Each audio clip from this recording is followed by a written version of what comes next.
Magsisimula na bukas ang balikatan exercises ng mga Pilipino at Amerikanong sundalo. Iginiit ng AFP na hindi layunin ng balikatan na palakasin ang puwersang militar para kalabanin ng China na nagtatayo ng mga istruktura sa West Philippine Sea. Nakatutok si Victoria Tulad.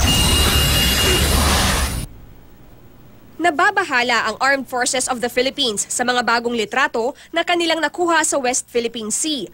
Makikita raw kasi sa mga ito na patapos na ang paggawa sa ilang gusali at airstrip sa mga reef at isla na inaangkin ng China. Nakakababahala itong pangyayari na ito. Hindi lamang sa seguridad, ngunit maging sa kalakalan. Malaking epekto nito hindi lamang sa bansang Pilipinas at maging sa ASEAN, ngunit po sa buong mundo. Malaki na rin daw ang nasira sa kalikasan dahil sa sand dredging ng China.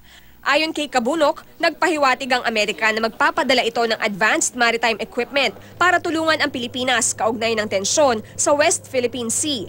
Pero itinanggi ng AFP na layo ng balikatan exercises na bigyan ng training ang mga sundalong Pinoy para malabanan ang China. Magsisimula ang balikatan 2015 bukas at matatapos sa ika-30 ng Abril. Territorial defense kasama yon. So without referring to any particular threat groups or country or whatever, what we are focusing on is to enhance our capability.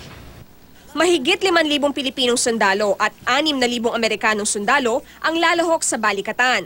Ayon sa palasyo, nais lang ng Pilipinas at Amerika na pagbutihin ang paghahanda para sa anumang hamon. Nataon lang daw ang pagsasagawa ng balikatan ngayong may tensyon sa West Philippine Sea. Samantala, kasunod ng pagkamatay ng transgender na si Jeffrey Jennifer Laude, kung saan pangunahing akusado si Lance Corporal Joseph Scott Pemberton, sinabi ng spokesman ng US Forces na pinagbabawalan ng pumunta sa mga bar at club ang mga sundalong Amerikano. Kinumpirma naman ng AFP ang pagpapatupad ng curfew sa mga sundalo ng Amerika. Para naman sa grupong bayan, hindi makatutulong ang balikatan exercises sa mga sundalong Pilipino. Victoria Tulad, Nakatutok, 24 Oras.